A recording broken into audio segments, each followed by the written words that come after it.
नमस्कार. Smita GSB treasure मध्ये तुमचं पुन्हा एकदा स्वागत.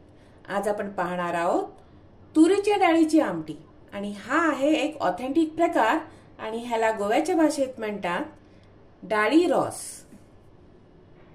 डाळीची आमटी बनवण्यासाठी मी घेतली आहे इथे तुरीची डाळ शिजवून आणि एक मुळा कापून घेतलेला आहे, त्याला पाण्यात ठेवलेला आहे जेणेकरून त्याचा थोडासा जो काही तुरटपणा आहे तो निघून जाईल.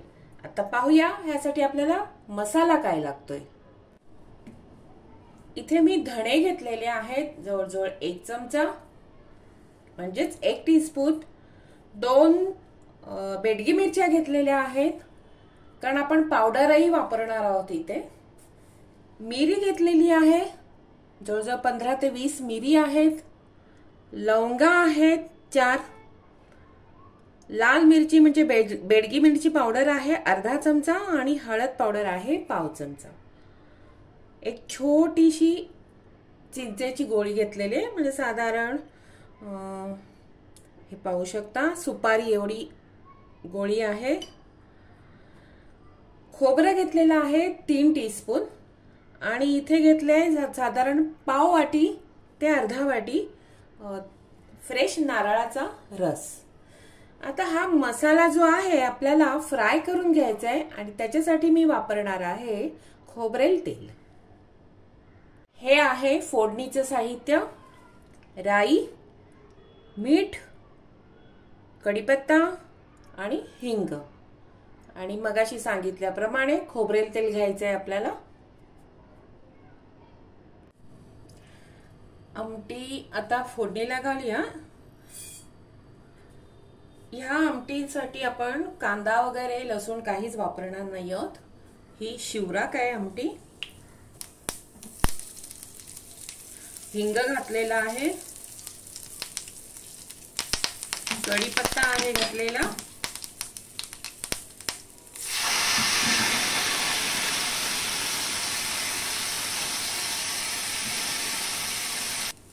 आता मुळे आणि मीठ ह्याच्यात घातलेलं आहे. आता मुळे शिजायचे आपण वाट पाहूया.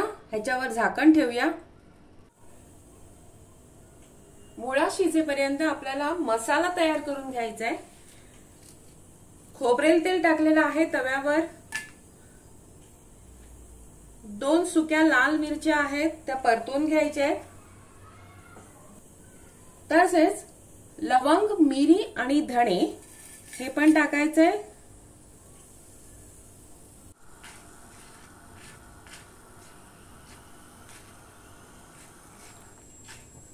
आता खडा मसाला चांगला भाजून झालेला आहे. ह्याच्यात तुमच्याकडे खडा हिंग असेल तर तोही घातला तरी छान वास खूप सुरेख येतो डाळीच्या आमटीला. आता हे जी लाल मिरची आणि हळद आहे ती टाकायची आहे. हा मसाला जरासा परततो न परततो गॅस बंद करायचा आहे आणि त्याच्यावर खोबरं टाकायचंय. खोबरं आपल्याला भाजायचं नाहीये, गॅस बंद केलेला आहे. खोबरे टाकण्याचा उद्देश एवढा की हा जो मसाल्याचा झणका तुम्हाला नाकातोंडात जाणार नाही. आता हा मसाला ह्याच्यामध्ये घालायचा आहे चिंच आणि आपल्याला छान अगदी बारीक वाटून घ्यायचंय. पाहूया मुळा शिजलाय का. हो, मुळाही छान शिजलेला आहे आणि अगदी डाळही व्यवस्थित शिजलेली आहे म्हणजे एकजीव झालेली आहे. आता ह्यामध्ये आपण घालायचा आहे वाटलेला मसाला. हा छोट्या मिक्सर मध्ये मी छानपैकी वाटून घेतलेला आहे. तर ह्याच्यात मी एवढा सगळा मसाला घालणार नाहीये, थोडा थोडा घालून बघणार आहे कारण छोट्या मिक्सर मध्ये जास्त खोबरं लागतं म्हणून मी खोबरं जरा जास्त वापरलंय. हे पाहू शकता कारण ह्याच्यात आपल्याला आहे ना रस पण टाकायचा आहे. मग ते खूपच खोबरं लागतं आणि डाळ दिसतच नाही. त्याच्यासाठी मी 3 चमचे मसाला टाकलाय. तुम्ही तुमच्या अंदाजानुसार टाकायचा आहे. पण रस मात्र स्किप करू नका कारण रसाने जो जी चव येते ना जेवणाला ती तुमच्या नुसत्या वाटणाने येत नाही. तर आता आपण घालूया थोडासा रस.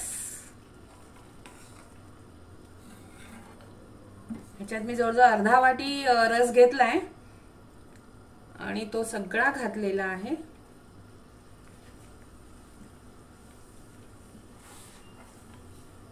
ह्याच्यात घालायचं आहे वरून आपल्याला कोथिंबीर.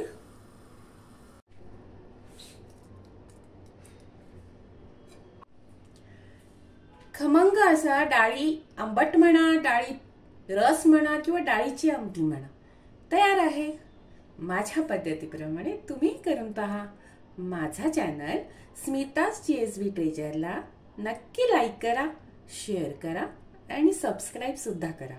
मी परत येत आहे अशीच एक सुंदर नवीन रेसिपी घेऊन खास तुमच्यासाठी.